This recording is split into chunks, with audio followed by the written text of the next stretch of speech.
তোমার নাম কি? আমার নাম ভাস্কর রাজবংশী। তুমি কোন জেলা থেকে আসছো? মালদা জেলা থেকে। আর তোমার কটার সময় ছিল ইন্টারভিউ? আজকে আমাদের 20 তারিখ 9টার শিফট ছিল। 9টার শিফটে ছিল। তো তোমরা কি কটার সময় এন্ট্রি করেছিলে ওখানে ভিতরে?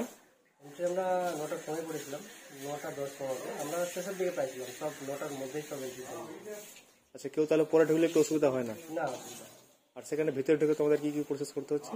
ভিতরে গিয়ে প্রথমে ওখানে বসার জায়গা আছে এবং ওখানে একটা ফর্ম দিচ্ছে, ওই ফর্মটাকে পূরণ করতে হবে এবং ওখানে কিছু কাগজপত্র পাঠানো চেক করবে এবং ওখানে চেক করার পর ভিতরে গিয়ে আবার ডকুমেন্ট ভেরিফিকেশন হবে, তারপর ওখানে একে একে।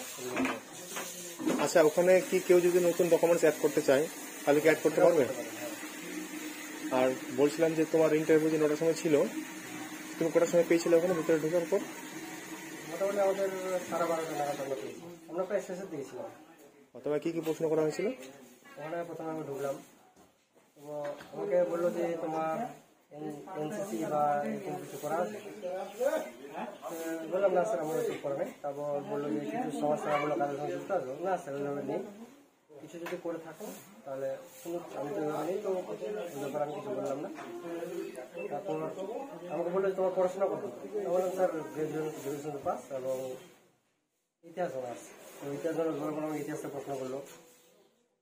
প্রথম প্রশ্ন ইতিহাস থেকে ছিল যে তোমার বাংলার প্রথম জনগণ দ্বারা নির্বাচিত, বাংলার না ভারতের প্রথম জনগণ দ্বারা নির্বাচিত রাজার নাম কি।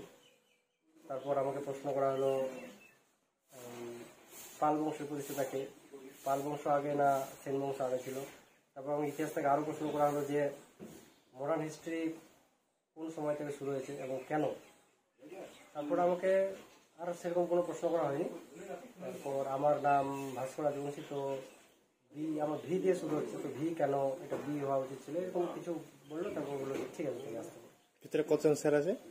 ভিতরে 5 জন স্যার এবং একজন ম্যাম আছে। আচ্ছা, তোমার নাম্বার কত আছে মেন্সে? আমার 62.25। ও ভাই, তুমি এসছি তো? কংগ্রাচুলেশন, তোমার চাকরি তো সিওর হচ্ছে। ঠিক আছে, ধন্যবাদ।